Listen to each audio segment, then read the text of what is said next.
대개 어느 단체라든지 개인과 개인 또 단체 이렇게 비교를 해봤을 때 한 개인이나 한 단체가 아주 우세할 때 우리 흔히 우월하다라고 얘기를 하거든요. 그래서 오늘 말씀은 유대인이 그렇게 주장하고 이걸 지켜야지만 구원받는다고 얘기하는 율법과 더불어서 복음이신 그리스도에 대해서 잠깐 제가 말씀을 드리고자 합니다. 믿음으로 말미암아서 하나님의 유업을 잇는 자는 아브라함의 자손이라고 분명히 말씀하고 있습니다. 당시 유대인들은 혈통으로 구원받을 수 있다라고 아주 철저히 믿었었습니다. 또 그렇게 생각했던 것이죠. 유대인이기 때문에 구원은 당연히 자신들 전유물이다라고 그런 생각했던 겁니다. 그럼 그 후에 이방인들은 뭡니까? 그들이 말하기를 이방인들은 지옥의 땔감이다라고 얘기를 했던 거예요. 좀 기분이 나쁘죠. 우리도 이방인이었는데, 그렇죠? 그런 사도 바울은 믿음으로 말미암는 모든 이방인들이 그들 모두 역시 하나님의 유업을 잇는 사람들이기 때문에 아브라함의 자손이 된다라고 주장하고 있어요. 실제로 우리가 성경 여러 곳을 살펴봐도 어느 곳에도 율법으로 말미암아 하나님의 나라를 잇는다란 말은 없거든요. 믿음으로 말미암아 복음이신 그리스도를 믿음으로써 우리가 구원을 받고 또 하나님의 유업을 얻는다라고 말씀을 하고 있습니다. 1절을 같이 보시면 어리석도다 갈라디아 사람들아 예수 그리스도께서 십자가에 못 박히신 것이 너희 눈앞에 밝히 보이거늘 누가 너희를 꾀더냐 내가 너희에게서 다만 이것을 알려하노니 너희가 성령을 받은 것이 율법의 행위로냐 혹은 듣고 믿음으로냐 라고 말씀하고 있어요. 여러분 우리가 알고 있는 것처럼 끊임없이 율법주의자들은 이 사도 바울의 이 사도성과 또 그가 전한 복음에 대해서 굉장히 공격을 많이 했었습니다. 또 거짓과 참소를 일삼았던 것이죠. 이에 대해 변증함으로써 사도 바울이 이야기하는 것이 신적 기원에 의해서 그 근거에 의해서 내가 사도인 것이고 또 내가 전한 복음이 참된 것이다라고 주장했던 것입니다. 특히 이 본문에서 꾀더냐라는 이 표현은 그토록 사도 바울이 십자가의 복음에 대해서 공개적이고도 명백하게 선포하였는데 그럼에도 불구하고 이 갈라디아 사람들이 그 귀한 복음을 그렇게 빨리 잊어버리고 돌이킬 수 있느냐라고 말하는 한탄의 표현인 것입니다. 또한 갈라디아 교인들로 과거에 성령을 받았던 그 기억을 다시금 되새기게 함으로써 상기시킴으로써 이 복음의 핵심이 무엇인지에 대해서 분명히 말씀을 하고 있는 것입니다. 그들이 체험한 바 성령을 받는 것이 율법의 행위가 있는 것이 아니라 그를 통한 것이 아니라 오직 믿음에 근거하여서 받는 것이다라고 다시 한번 강조를 하고 있는 것입니다.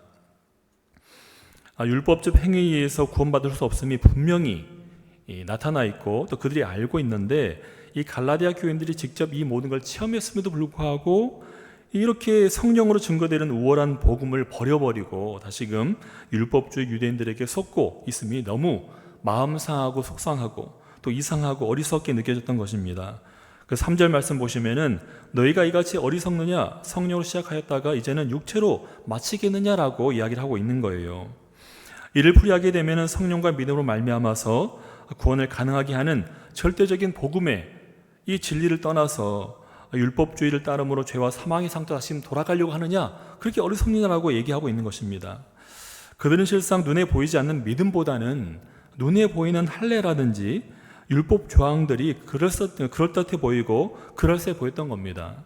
여러분 말이 할례이지요. 할례를 받아보면 굉장히 힘들잖아요. 그렇지 않습니까? 그러니까 이것은 마음을 정하지 않고는 하기 힘든 거예요. 그만큼 자신에게 어떠한 떳떳한 그 마음 혹은 만족감을 스스로 느낄 수 있는 그런 일이라는 것입니다. 율법적인 행위도 마찬가지예요. 그래서 자신의 몸에 흔적을 남기거나 어떤 그런 할례를 쫓게 되는 것이었죠. 여러분 이런 행위로 따진다면 어찌 본다면 우리 이 개신교의 이 예배라든지 믿음이 조금 덜해 보일 수 있습니다. 그냥 외형적으로만 본다면 불교에서는 절을 했다면 108배 하잖아요. 또 고행한다고 얘기하면서 어떤 의민을 할 때 보면 3보 1배 해서 3번 그런 다음에 한 번 절하고 이런 식으로 하지 않습니까? 또 천주교라든지 정교회 미사를 보면 기본 2-3시간이에요. 그래서 앉았다가 일어났다가 앉았다가 일어났다가 계속하면 2-3시간을 계속 하는 거예요. 또 이슬람 같은 경우 보면요 하루에 3번 메카가 있는 사우디를 향해서 이마와 코와 입을 땅에 대면서까지 그들의 신에게 간구하고 기도를 합니다. 또 여러분 요즘 뭐 이렇게 TV에서 많이 보는 바라나시 기억하시죠? 인도 북부 쪽에 있는 바라나시 지역이 있는데요. 그 지역이 이 성지로서 힌두인들이 가장 사랑하는 그런 곳입니다. 마치 우리가 성지 순례하는 것처럼 그곳을 꼭 가봐야 되는 성지로 그들이 인식하고 있거든요. 근데 그냥 보기에는 깨끗한 물 같고 또 거룩해 보이지만 실제로 바라나시는 화장터입니다. 그러니까 거룩하다라고 얘기하는 건 물, 여기 있으면 그 이쪽 편에 보면 화장터가 굉장히 많이 있어요. 장작더미도 굉장히 많이 있고, 돈을 많이 내면은 장작을 많이 사기 때문에 높은 화력으로 화장을 잘 할 수 있지만 돈이 별로 없으면 어떻게 되겠어요? 태우다 마는 거예요. 그 지역이 개가 진짜 많습니다. 그럼 개들은 이게 퉁실퉁실 살쪄가고 있어요. 뭘 먹고 지낼까요? 타다 남은 시체를 먹는 거예요. 여러분, 바라나시가 아름답게 꾸며지는 것 같지만 그 물 밑은요 시체로 가득합니다. 그 현지인들이 고백한 것이에요. 뭐냐면 이들이 믿고 있는 신 중에 시바신이 있거든요. 얼굴은 코끼리인데 손이 여러 개 달려있고 코끼리 모양입니다. 근데 이 시바신이요 부리는 동물이 있어요. 뱀인데 이들의 신앙에 의해서 뱀에 물린 사람은 화장하지 않습니다. 그대로 그냥 수장해요. 물속에 집어넣는 거예요. 그리고 임신한 여성 같은 경우도 화장하지 않습니다. 아이를 갖고 있기 때문에 그냥 수장시켜요. 그리고 성직자 같은 경우도 그냥 수장해요. 아이들 같은 경우도 그냥 수장합니다. 그러니까 얘기하기를 밑에 밟혔을 때 뭔가 좀 딱딱하게 밟힌다? 그건 돌이 아니라는 거예요. 그건 뭐겠어요? 사람의 뼈가 대부분이라는 거예요. 여러분, 이렇게 구역질나고 더럽고 추악한 것들이 보면 그 속에 알미가 없는, 구원받는다고 외치지만은 겉은 그럴싸하지만 그 속을 들여다보면 다 이렇게 한심하고 빈 강정과 똑같다는 것입니다. 오늘 본문에서 제기하는 이 복음이라는 것, 또 그리스도께 서신하는 이 모든 것들을 바라보면 그 어떤 것과 비교해도 절대적으로 우월하다는 것을 우리가 잘 알 수 있는 것이죠. 그래서 이 할례를 행하거나 이 율법을 행함으로써 자기의 의를 드러내는 이런 현상을 바라봤을 때 너희가 성령시하겠지만 나중에 육주 마치리나 이 말씀을 가지고서 어떤 한 학자가 얘기하기를 영광스러운 시작에 대한 비극적인 종말이다라고 이야기를 했습니다. 갈라디아서 5장 22절부터 23절까지 말씀을 보면 복음을 믿음으로써 성령을 받는데 그 성령의 9가지 열매가 등장을 하는 겁니다. 성령의 9가지 열매는 여러분 잘 아시겠지만은 하나님과의 관계, 또 이웃과의 관계, 그리고 자신 안에서라고 해서 한 3가지 부분으로 나눌 수 있어요. 첫째, 하나님과의 이 관계 속에서는 사랑이라고 화평을 줄 수 있겠죠. 그리고 이웃과의 관계에서는 오래 참음, 자비, 양선을 줄 수가 있습니다. 그리고 마지막으로 자신 안에서의 충성과 온유와 절제가 임하는 것이죠. 오늘 우리가 살펴볼 이 말씀, 그리고 이 열매에 대해서는 이웃과의 관계에 대한 열매, 즉 오래 참음과 자비와 양선에 대해서 잠깐 은혜를 나누고자 합니다. 아모스 5장 24절을 보면요, 오직 정의를 물같이 공의를 마르지 않는 강같이 흐르게 하라고 말씀하고 있습니다. 이 말씀의 근거에 본다면 사람 간의 정의와 공의를 바로 세워야지만이 하나님과의 관계도 바로 설 수 있다라고 분명히 말씀하고 있습니다. 그래서 우리가 삶을 살아갈 때 이 정의와 공의를 사람 간에 잘 세워야지만이 하나님께 향하는 우리 믿음이 올곧게 우리 나갈 수 있다라고 말씀하는 것이죠. 여러분, 그 라틴어로 폰티펙스라는 단어가 있습니다. 이 폰티펙스가 교량이라는 뜻이에요. 또 히브리어로 본다면은 제사장이라는 뜻이 되죠. 그래서 틀어지고 어긋난 하나님과 인간의 관계를 이 복음이신 예수님께서 교량이 되어 주셔서 그 관계를 바르고 정확하고 온전하게 세워주신 것을 말하고 있습니다. 하나님께 영광 돌리기 위해서는 사람 간의 정의로우면서도 공의로운 부분인 오래 참음과 자비와 양선이 바로 세워져 있어야지만이, 이 통합적으로 흐르게 돼야지만이 바로 행할 수 있다는 것을 말씀하고 있습니다. 그러면 하나씩 한번 살펴보겠습니다. 먼저 오래 참음은 성령님의 인도와 보호하심 속에서 성도가 장차 이루어질 어떤 구원을 믿음으로써 바라보고 끝까지 인내하는 소망을 말씀하고 있습니다.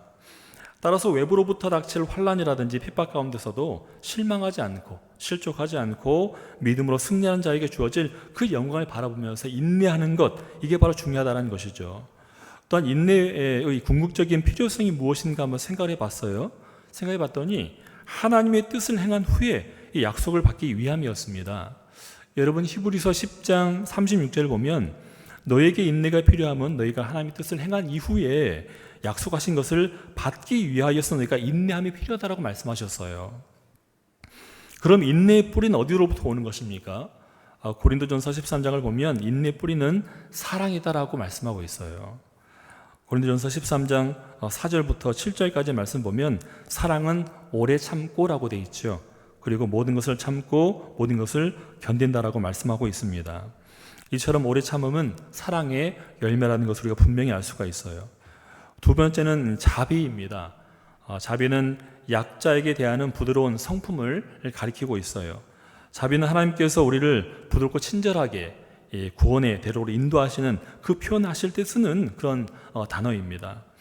목자가 어린 양을 돌볼 때 억지로 끌어가거나 혹은 마구 때리거나 하지 않고 또 말을 안 듣는다고 화를 내는 것이 아니라 참아주고 기다려주면서 부드럽고 친절하게 인도하는 그 상태를 자비라고 이야기하는 것이죠. 우리가 믿는 복음이신 예수님께서 십자가를 통해 우리를 불쌍히 여기신 것처럼 다른 사람을 불쌍히 여기는 그 마음이 바로 자비라는 것입니다.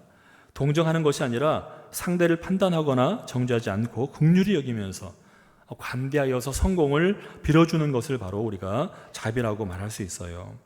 그런데 여러분, 하나님께서요, 이 모든 인간, 심지어 은혜를 원수로 갚는 배은망덕한 사람들에게도 이 자비를 베풀어 주셨습니다. 여러분, 누가복음 22장을 보면 베드로가 다 굴기 전에 3번 부인하지요.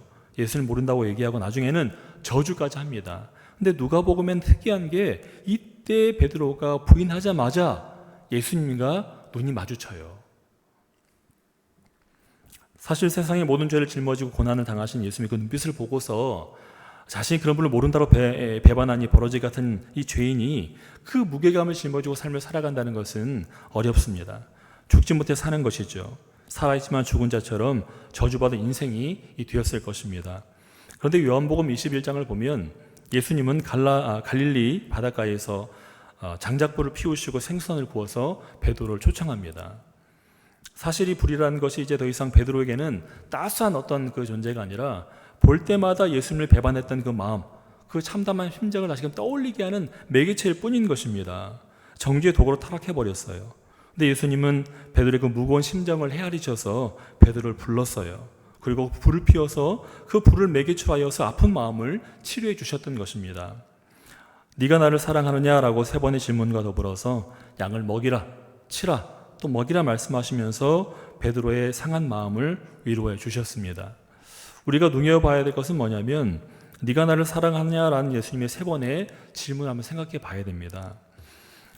우리 예수님께서 네가 나를 사랑하느냐 3번 말씀하셨죠. 근데 3번의 이 사랑이라는 단어가 다 달라요. 처음에 말씀하실 때 베드로야 네가 나를 사랑하느냐 말씀하실 때는 아가파오로서 신적인 사랑을 얘기하는 것이죠. 두 번째도 네가 나를 사랑하느냐 얘기했을 때 신적인 사랑을 얘기합니다. 근데 이때 베드로가 뭐라 얘기냐면은 베드로도 아가파오로 대답하면 좋을 텐데 그게 아니라 필로스로 대답을 해요. 그러니까 하나님 예수님께서 네가 날 아가파오로 사랑하느냐? 그러니까 베드로는 전 필로스로 사랑합니다. 네가 아가파오로 날 사랑하느냐? 저는 필로스로밖에 사랑할 수밖에 없습니다. 얘기하고 그랬더니 예수님께서 뭐라 말씀하셨냐? 마지막이 3번째 네가 나를 필로스로 사랑하느냐라고 말씀하세요. 그랬더니 베드로가 내가 주님을 필로스로 사랑하는 것을 주님께서 아시나이다면서 고백을 하게 됩니다. 이때 필로스로 질문한 예수님의 그 말씀, 네가 나를 필로스로 사랑하느냐? 이 말씀을 리빙 바이블이라는 그 성경을 찾아보면 이렇게 번역되어 있어요.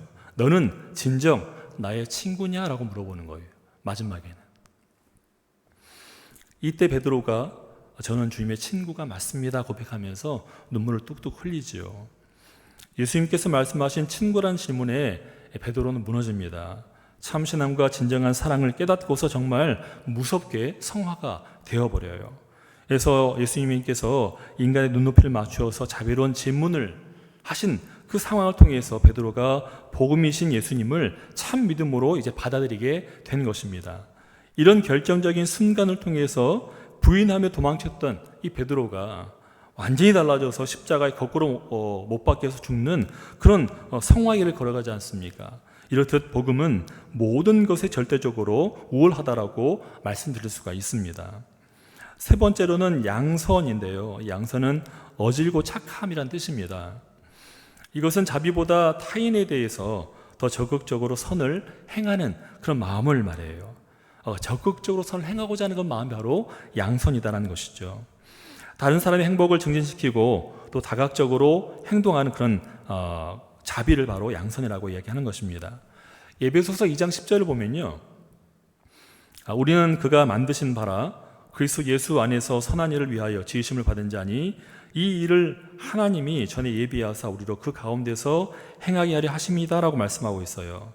그러므로 진정한 양선이라는 것은 수혜자의 감사라든지 보상을 바라보면서 행하는 것이 아니라 하나님의 영광을 위해서, 즉 하나님만 바라보고 행하는 것이 양선이라는 것입니다. 그래서 이 말씀을 야고보서 2장 21절부터 23절까지 말씀을 보면 하나님과의 바른 관계를 세우려면 예수님께서 그렇게 하셨던 것처럼, 복음이신 예수님께서 하신 것처럼 우리 인간 속에서도 정의와 공의를 오래 참음과 자비와 양선으로서 물같이 흐르게 해야지만이 이 관계가 바르게 정립이 된다라고 이 말씀을 하고 있습니다. 오늘 좀 덥죠? 저만 더운 거 아니죠? 네, 죄송합니다. 잠깐만요.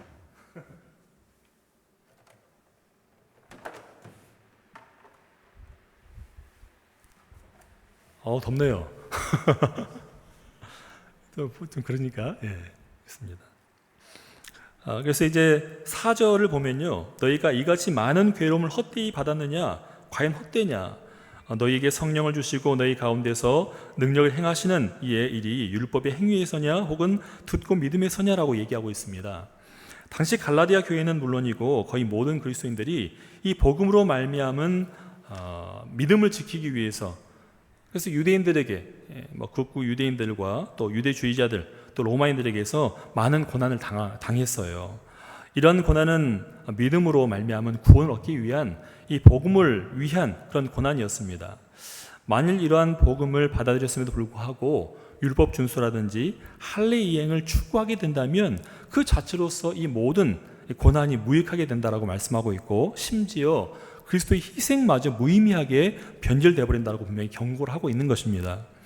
하나님께서 주신 성령과 그 능력이 율법의 행위가 아닌 복음을 듣고 믿음으로부터 기원하였음을 분명히 이야기하고 있어요. 결단코 그리스도께 인도하는 초등교사인 율법이 본질인 복음을 앞설 수 없다라고 분명하게 명시하고 있는 것입니다. 6절 같이 보시겠습니다. 6절 보시면 아브라함이 하나님을 믿음에 그것을 그에게 의로 정하셨다 함과 같으니라. 그런즉 믿음으로 말미암는 자들은 아브라함의 자손인 줄을 알지어다. 또 하나님이 이방을 믿음으로 말미암아 의로 정하실 것을 성경이 미리 알고 먼저 아브라함에게 복음을 전하되 모든 이방인이 너로 말미암아 복을 받으려 하였느니라. 그러므로 믿음으로 말미암는 자는 믿음이 있는 아브라함과 함께 복을 받느니라. 본문을 보면 아브라함이 실제로 의로웠다기보다는, 이 본문에 의하면요, 물론 저보다 훨씬 의로운 사람이죠. 근데 이 의롭다기보다는 하나님께서 아브라함의 믿음을 의롭다라고 주권적으로 선언하셨다는 것을 말씀하고 있어요. 결단코 유대인들이 주장하는 할례나 어떤 율법 준수라든지 그런 행위한 것이 아니라는 겁니다. 또한 여러분, 아브라함이 이 의롭다 칭함받은 것이 할례를 받기 전이었습니까? 할례 받은 이후였습니까? 할례 받기 전이었어요. 이게 굉장히 큰 의미가 있는 겁니다. 창세기 15장과 16장, 17장을 보면요, 또 특히 로마서 4장 11절을 보면 그가 할례의 표를 받은 것은 무할례 시의 믿음으로 된 의를 인친 것이다 라고 말씀하고 있고, 그 이후에 왜 무할례 시의 믿음으로 인을 쳤느냐, 그 말씀을 설명해 주고 있어요. 이는 무할례자로부터 믿는 모든 자의 조상이 되어 그들도 의로 여기심을 얻게 하려 하심이라고 말씀하고 있습니다. 만약 아브라함이 할례 받은 이후에 의로 인침을 받았다면 믿지 않는 그 당시 이방인들은 다 구원받지 못하는 건 똑같은 거였습니다. 근데 모든 자의 아비가 되고 모든 사람의 믿음의 조상으로서의 삶을 살아가기 위해서 아브라함이 할례 받기 전에 의로 칭함을 받았다는 얘기입니다. 그래서 그가 할례와는 상관없이 모든 믿는 사람들의 조상이 되었다는 것을 분명히 말씀하고 있어요. 그러므로 바울은 갈라디아 교인들에게 율법주의자들이 주장하고 있는 외형적 할례라든지 어떤 율법적인 행위로서 의롭게 된다는 미혹에서 빨리 돌이켜야 된다고 말씀하고 있습니다. 오직 믿음으로써 말미암는 구원을 이루라고 힘주어 말을 하고 있는 것입니다. 믿음을 가진 자만이 진정한 아브라함의 아들로서 또 의롭다 함을 받으며 구원에 이른다는 사실을 명심하라고 가슴에 새기라고 절절히 구절이 얘기하고 있는 것입니다. 나같이 10절을 보시면 무릇 율법 행위에 속한 자들은 저주 아래에 있나니 기록된 바 누구든지 율법책에 기록된 대로 모든 일을 항상 행하지 아니하는 자는 저주 아래에 있는 자라 하였습니다. 또 하나님 앞에서 아무도 율법을 말미암아 의롭게 되지 못할 것이 분명하니 이는 의인은 믿음으로 말미암아 살리라 하였습니다 라고 되어 있어요. 여러분, 정말 모순되게도 이 유대인들이 율법을 완벽히 지키지 못했습니다. 그렇죠? 근데 한결같이 율법으로서 구원받는다고 얘기하고 있어요. 지키지 못할 율법이 있는데 그 율법을 지켜야지만이 구원받는다고 얘기하고 있는 겁니다. 이게 뭡니까? 다 같이 지옥의 고통에 들어간다는 얘기예요. 말도 안 되는 얘기죠. 실상 지키지 못할 율법을 그들이 붙들고 있는 이유가 무엇입니까? 거기에는 신앙적인 아집이 들어가 있고 욕심이 들어가 있고 자기 기득을 지키고자 하는 그런 큰 마음들이 있었기 때문에 예수를 바라보지 못했던 것입니다. 이 율법은 정죄의 도구가 되어 있는데 한사코 율법을 따라가야 한다라고 주장하고 있는 거예요. 여러분, 당시 율법보다 먼저 했던 것이 있는데 그게 바로 장례의 전통입니다. 장례의 유전이죠. 신약에 와서 예수님께서 꾸지람하셨던 것들, 그건 율법보다 장례 유전을 말하고 있는 겁니다. 또 이 당시에 유대인들 역시 이 장례 전통을 가지고서 우리가 율법을 지킨다라고 이야기했던 거예요. 이 장례 유전은 본래 바벨론 포로 귀환 이후에 그들이 다시 우리가 포로된 삶을 살아가지 말고 하나님을 떠나지 말고 말씀 잘 지키자는 그 의미로서 몇 명의 유대교 랍비들이 모여서 고대 전승 자료를 기반으로 하여서 이 세부 조항들을 만들어 갔습니다. 그래서 집대성한 것이 바로 탈무드거든요. 우리가 전에 배웠지만은 BC 444년경에 이제 느헤미야가 성벽을 완전히 중수했잖아요. 그리고 나서 에스라가 이제 말씀을 선포하지 않습니까? 성경 강좌를 하잖아요. 이게 BC 444년인데 그 뒤 한 140년 뒤에 BC 300년부터 AD 800년 사이에 이런 구전율법을 문서화시킨 게 있어요. 그게 바로 우리 잘 알고 있는 탈무드라는 것이죠. 이 탈무드에는 여러 가지 내용이 있지만 일반적으로 어떤 세부 규정을 담고 있는 미슈나라든지 이 미슈나를 이 교훈적으로 풀이해 놓은 미슈나의 어떤 주석적인 그런 책이 있어요. 그게 바로 게마라라는 책입니다. 또 문체상으로는 법 규정을 다루고 있는 할라카라든지 또 지혜와 훈계를 다루고 있는 하가다, 이 두 분을 나누고 있어요. 우리가 얘기할 것은 할라카인데요. 할라카라는 그 단어가 율법주에 둘러친 울타리라는 뜻입니다. 즉 이 울타리를 벗어나면 구원을 받을 수가 없다라고 강조하면서 할라카를 지켜야 된다고 얘기하고 있던 거예요. 그래서 이 할라카가 바로 우리가 알고 있는 장례 유전인 것이고 여기에는 613개가 있으며 하라는 것, 지켜야 된다는 것이 365개. 참 절묘하지 않습니까? 전 이런 거 볼 때마다 막 이 전율이, 신구약 성경도 우리가 잘 외우지 못하니까 구구단으로 구약은 39권, 3구 27, 신약은 27권 이렇게 알게 해주시고 이사야도 구분하기 쉽게 만들어주시고 심지어 여기 장례 유전 같은 경우도 365일 이걸 해야 된다고 주장하면 365개는 해야 된다는 걸 강조하고 있고요. 부정적인 것이 그 나머진 248개입니다. 그 가운데 안식일에 관한 규정이 바로 3, 4개 정도가 있다는 것이에요. 그 간략한 예로 이 음식에 관한 예를 잠깐 들어보겠습니다. 손을 씻지 않으면 먹지 못한다고 돼 있어요. 이들이 말하는 613개의 이 장례 유전에 따르면 시장에서 돌아오면 반드시 몸을 씻어야 되는데 씻는 건 좀 귀찮으니까 몸에 물을 뿌리라는 겁니다. 이건 뭐예요? 씻지도 않고 뭐 하지도 않고 뿌리라는 거예요. 그러니까 이해가 되지 않죠. 또 잔이라든지 그릇 같은 거 녹주발을 씻지 않고 먹으면 그곳이 부정하기 때문에 담긴 모든 음식이 다 부정하다는 겁니다. 부정 음식을 먹게 되면 나 역시 부정해지니까 손발을 씻고 그릇을 씻고 먹어야 된다라는 거예요. 학자 중에 라이트 푸트라는 학자가 있습니다. 좀 괴짜 같은 분이신데요. 이분이 이 장례 유전을 한번 잘 보다가 너무 웃긴 게 있어서 손 씻는 방법을 연구해 봤대요. 연구해 봤더니 손을 씻기 위한 충분한 양이 어느 정도인지, 손 씻을 때 얼마나 넣고 씻어야 되는지, 또 첫째 번, 둘째 번 물이 얼마나 많아야 되거나 혹 씻는 방법이라든지 걸리는 시간 등등 여러 가지를 다 얘기해 놨다는 겁니다. 또 식사를 위해서 모인 인원이 5명 이상과 이하가 또 나뉘어진대요. 굉장히 괴롭죠. 이거 어떻게 다 지키겠어요? 그래서 또 손 씻는 방법과 방식이 다 다르다라고 얘기하고 있습니다. 근데 더 과관인 게 뭐냐면 이 손을 열심히 씻는 그 이유가 더 정말 과관인 거예요. 왜냐하면 밤에 악한 영이 사람의 손에 앉는다라는 겁니다. 하나님을 섬기는 사람들이 이런 얘기를 한다는 게 너무 웃기지 않습니까? 이건 무당도 아니고 불교도 아니고 이것도 저것도 아닌 것 같아요. 어쨌든 그들이 그렇습니다. 악한 영이 손에 앉기 때문에 어떤 사람이 손을 씻지 않는 손으로 누굴 만지게 되거나 뭔가를 만지게 되면 부정해진다는 거예요.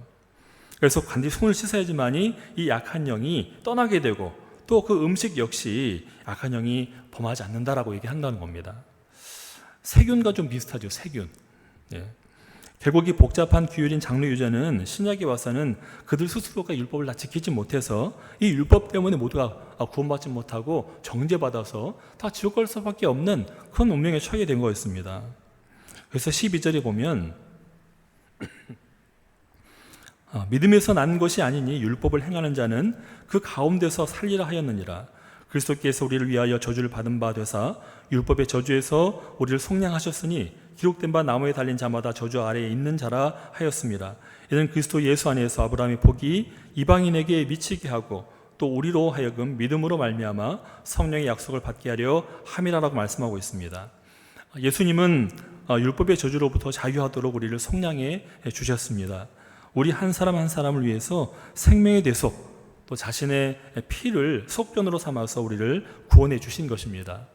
여러분 이사야 53장을 보면요 좀 특이한 구절이 나와요.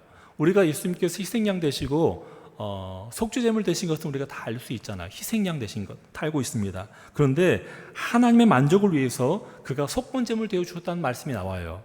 속건제물 됐다는 얘기 무슨 얘기입니까? 우리가 알고 있지만 속건제는 본의 아니게 성물을 왔다 갔다 바쁘네요. 본의 아니게 성물을 파손하거나 개인이 개인에게 어떤 해를 입혔을 때 5분의 1 더해서 10분의 1 더해서 배상하거나 그에 대한 어떤 제물을 드리는 게 바로 속건제물이거든요. 근데 왜 하나님께서 말씀하실 때 예수님이 속건제물 되었다라고 말씀하실까? 여기에 만족의 한도 말이 나올까? 그건 뭐냐면 인간이 타락으로 인해서 하나님께서 그 거룩하신 공의와 사랑이 금이 간 거예요. 상처가 난 겁니다.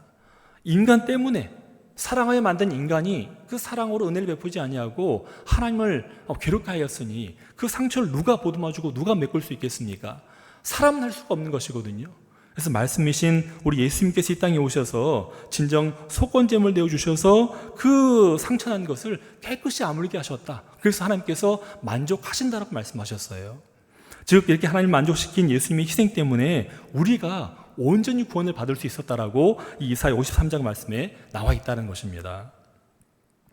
그래서 15절을 보시면은 형제들아 내가 사람의 예대로 말하노니 사람의 언약이라도 정한 후에는 아무도 패하거나 더하거나 하지 못하느니라 라고 말씀하고 있어요.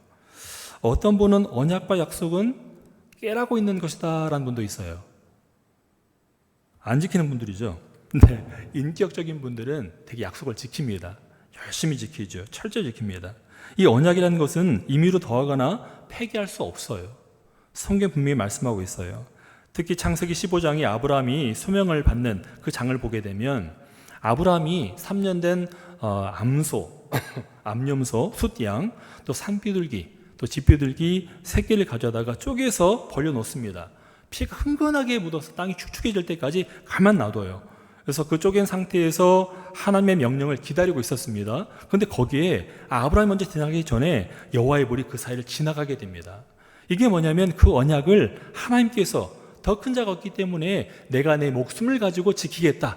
이 언약은 반드시 지켜질 것이다 라고 말씀하시는 겁니다. 그래서 언약이라는 그 단어가 히브리어로 베리트잖아요. 우리가 잘 알고 있는 것처럼 베리트는 이 합성어인데 고기덩이, 고기라는 바라라는 단어와 또 카라트, 쪼개다라는 그 단어가 합쳐져서 베리트라는 단어가 된 겁니다. 그래서 자른 고기 사이에 흥건히 이 피가 땅에 흥건히 묻어있는 그 상태를 계약한 두 사람이 지나가면서 우리가 생명을 걸고 이 말씀을 지키자. 이게 바로 베리트라는 언약이라는 것이죠. 이렇듯 사람 간의 이 언약도 엄중히 지켜야 됩니다. 그런데 하나님과 인간의 관계 속에서의 언약은 결단코 폐하거나 없앨 수 없다는 것을 분명히 말씀하고 있는 것입니다. 16절을 보면 이 약속들은 아브라함과 그 자손에게 말씀하신 것인데 여럿을 가리켜 그 자손이라 하지 아니하고 오직 한 사람을 가리켜 내 자손이라 하였으니 곧 그리스도라. 내가 이것을 말하노니 하나님께서 미리 정하신 언약을 430년 후에 생긴 율법이 폐기하지 못하고 그 약속을 헛되이 하지 못하리라 말씀하고 있습니다. 분명한 사실입니다. 아브라함과 맺은 언약 속에 등장하는 그리스도의 이 속량의 은혜는 이 출애굽 이후 시내산에서 맺은 레위와 맺은 언약인 430년 후에 생긴 그 율법이 결단코 앞설 수 없다라고 이 말씀을 하고 있어요. 또한 폐기할 수 없다는 것입니다. 결국 복음이 율법보다 절대적으로 우월하다라고 말씀을 하고 있는 것이에요. 18절을 보면 만일 그 유업이 율법에서 난 것이면 약속에서 난 것이 아니리라. 그러나 하나님이 약속으로 말미암아 아브라함에게 주신 것이라.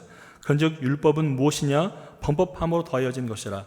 천사들을 통하여 한 중보자의 손으로 베푸신 것인데 약속하신 자손이 오시기까지 있을 것이라. 그 중보자는 한 편만 위한 자가 아니나 하나님은 한 분이시니라 말씀하고 있습니다. 하나님 나라인 그 유업을 율법이 아닌 약속에 의해서 상속받는 것이라고 분명히 못 받고 있습니다. 즉 율법이 믿음에서 난 것도 아니고 또 성령으로 말미암아 받는 아브라함의 몸에 참여할 수 있는 그런 의로운 것도 아니다는 겁니다. 결국 이런 의롭다 하면 아무 소용이 없는 것이 바로 율법인 것이고 결국에는 약속에 따른 유업과도 상관이 없는 것이 율법이라는 것인데 그럼 이 율법이 무슨 필요가 있겠습니까? 19절에 보니까 범법함으로 더하여졌다라고 말씀하고 있어요. 율법은 인간의 범죄 때문에 한시적으로 주어진 것이라는 겁니다. 그래서 죄를 깨닫고 회개함으로써 하나님께 돌아올 수 있도록 이 안전장치를 마련해 주신 것이죠. 그래서 율법의 한계는 분명하다라고 이야기하고 있습니다. 그에 대한 얘기인 것인데 21절을 보시면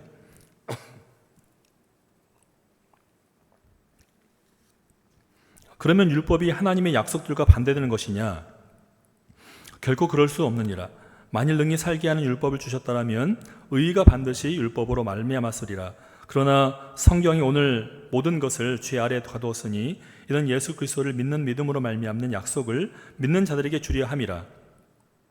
믿음이 오기 전에 우리는 율법 아래에 매인 바 되고 계시된 믿음의 때까지 갇혔느니라. 이같이 율법이 우리를 그리스도께 인도하는 초등교사가 되어 우리로 하여금 믿음으로 말미암아 의롭게 함을 얻게 하려 함이라. 믿음이 온 후로는 우리가 초등교사 아래에 있지 아니하도다라고 말씀하고 있어요. 율법을 통하여서 사람이 이제 구원받을 수는 없지만 사람들이 그 죄성과 영적인 무력함과 무능함을 깨닫게 해주는 그런 제한적인 역할을 충분히 하고 있다는 것이죠. 다시 말해서 율법은 그 주신 목적이 인간들로 하여금 죄 아래 완전히 갇혀 어쩔 수 없는 자신의 실체를 발견할 수 있도록 말해 주는 것이고 이를 통하여서 우리가 돌이켜 그리스도를 통해서 하나님의 구원의 은혜를 전적으로 바랄 수 있도록 그 기회를 준다는 것입니다. 그래서 율법은 그리스도께 인도하는 초등교사라고 이야기하고 있는 것이죠. 성도가 믿음으로 말미암아서 의롭게 함을 얻는데 그 존재적 가치가 있다라고 이야기하는 것입니다. 이제 26절을 보면 이 마무리가 되는데요. 너희가 다 믿음으로 말미암아 그리스도 예수 안에서 하나님의 아들이 되었다. 누구든지 그리스도와 합하기 위해서는 세례를 받는 자는 그리스도의 옷을 입었다라고 말씀하고 있습니다. 또한 너희는 유대인이나 헬라인이나 종이나 자유인이나 남자나 여자나 다 그리스도 예수 안에서 하나이니라. 너희가 그리스도의 것이면 곧 아브라함의 자손이요 약속대로 유업을 이을 자니라라고 말씀하고 있어요. 우린 죄의 노예였습니다. 그런데 지금 우리는 하나님의 자녀가 되었어요. 그것은 바로 죄 아래 놓여있던 우리가 그리스도 예수 안에서 믿음으로 말미암아 창조주 하나님과의 바른 관계로 회복이 되었다는 것입니다. 또 세례를 받는다는 것은 밥티즘이라 얘기하는데 원래 물에 푹 담가야 되는 거거든요. 우리도 그냥 형식상으로 물로 뿌리잖아요. 우리 교회는 좀 그래도 많이 절충해서 물을 떠서 부어요. 예. 네, 그래도 괜찮은 것 같습니다.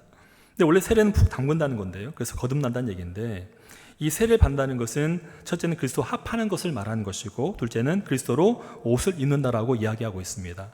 그 세례를 받는다는 것은 이 물로 받는 것이긴 하지만 영적으로는 그리스도와 완전한 연합을 이루어야 한다는 것이고 자아와 욕망과 정욕과 그 모든 것을 십자가의 못을 박아버리는 성령의 사람으로 거듭나겠다라는 헌신의 증표인 것이고 믿음의 결실이라고 얘기하는 것입니다. 여러분 에베소서 4장 23절 24절 말씀을 보면 사도 바울이 이렇게 말했어요. 오직 너희 심령이 새롭게 되어서 하나님을 따라 의와 진리의 거룩함으로 지으심을 받은 새 사람을 이루라고 격려하고 권고하고 있습니다. 이 말씀이 부합된 그런 삶을 사시길 부탁드리겠습니다. 참 복음인 그리스도를 믿는 믿음으로 하나님의 아들이 되어서 하나님의 유업을 상속받게 된 자들에게는 더 이상 민족이나 혈통이나 성별에 의한 차별이나 구분이 있을 수가 없습니다. 또한 율법에 의한 제한을 받지 않습니다. 그리스도 예수 안에서 모두가 하나님의 자녀가 되는 것이고 또 아브라함의 자손이 되는 것이고 또 그 약속의 유업을 잇는 자로서의 삶을 살아간다는 것입니다. 이렇듯 복음은 율법보다 절대적으로 우월합니다. 이 복음의 능력 안에서 참 자유를 누리며 구원받아 거룩한 하나님 나라를 잇는 저와 여러분 되시기를 축원합니다. 기도하시겠습니다.